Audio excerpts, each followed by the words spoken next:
ચિરાગ કોરડિયા સાહેબ પોલીસ મહાનિરીક્ષક શ્રી સરહદી રેન્જ ભુજ તથા શ્રી વિકાસ ચુંડા સાહેબ પોલીસ અધિક્ષક શ્રી પશ્ચિમ કચ્છ ભુજનાઓએ જિલ્લામાં ચોરીના વધતા જતા બનાવો અટકાવવા તેમજ આધાર પુરાવા વગરની ચીજવસ્તુથી થતી હેરફેર રોકવા તથા આવી પ્રવૃત્તિ કરતા ઈસમો વિરુદ્ધ કાયદેસરની કાર્યવાહી કરવા માટે સૂચના આપેલી હોય, જે અનુસંધાને લોકલ ક્રાઇમ બ્રાન્ચના પશ્ચિમ કચ્છ ભુજના પોલીસ ઇન્સ્પેક્ટર શ્રી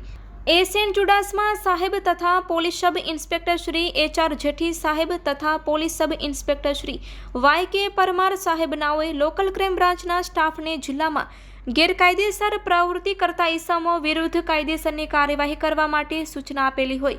જે અનુસંધાને એએસઆઈ વિકેશભાઈ રાઠવા તથા પોલીસ કોન્સ્ટેબલ લાખાભાઈ રબારીનાઓ નખત્રાણા વિસ્તારમાં પેટ્રોલિંગમાં હતા. તે સમય દરમિયાન વિકેશભાઈ રાઠવા તથા લાખાભાઈ રબારીનાઓને સંયુક્ત રીતે ખાનગી રાહે બાતમી હકીકત મળી હતી કે વિપુલ મેટલ સ્ટોર દુકાનના માલિક જયંતીલાલ બીજલાણી કંસારા, જે પોતાની દુકાનમાં કોપર એલ્યુમિનિયમનો વાયરનો જથ્થો કોઈ પણ આધાર પુરાવા વગર રાખેલ છે અને સગે વગે કરવાની ફિરાકમાં છે, જેથી મળેલી હકીકત અંગે તુરંત જ વર્કઆઉટ કરી હકીકતવાળી જગ્યાએ તપાસ કરતા કોપર વાયરના ફીડલા તથા કોપરના અલગ અલગ ટુકડા તથા એલ્યુમિનિયમ વાયરના ફીડલાનું તથા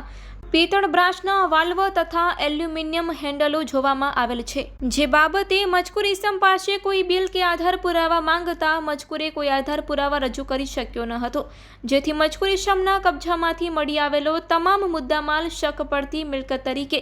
બીએનએસએસની કલમ અનુસાર કબજે કરી મજકૂર ઇસમને બીએનએસએસની કલમ અનુસાર અટક કરી આગળની કાર્યવાહી માટે નખત્રાણા પોલીસ સ્ટેશન ખાતે સોંપવામાં આવેલ છે. કબજે કરેલ મુદ્દામાલ કોપર વાયરના ફીડલા તથા કોપરના અલગ અલગ ટુકડાઓ કુલ વજન 70 કિલોગ્રામ, જેની કિંમત ₹35,000. એલ્યુમિનિયમ વાયરના ફીડલા કુલ વજન 30 કિલોગ્રામ, જેની કિંમત ₹3,000. એલ્યુમિનિયમ વાયરના ટુકડા કુલ વજન 30 કિલોગ્રામ, જેની કિંમત ₹3,000. પિત્તળ બ્રાસના વાલ્વ કુલ વજન 37 કિલોગ્રામ, જેની કિંમત ₹18,800 અને એલ્યુમિનિયમ હેન્ડલોનું કુલ વજન 10 કિલોગ્રામ, જેની કિંમત ₹1,000. આમ કુલ કિંમત ₹60,800નો મુદ્દામાલ કબજે કરવામાં આવ્યો છે. આરોપી જયંતીલાલ વાલજી બીજલાણી કંસારા રહેવાસી દેવકીનગર નખત્રાણાને પકડી પાડવામાં આવ્યો છે.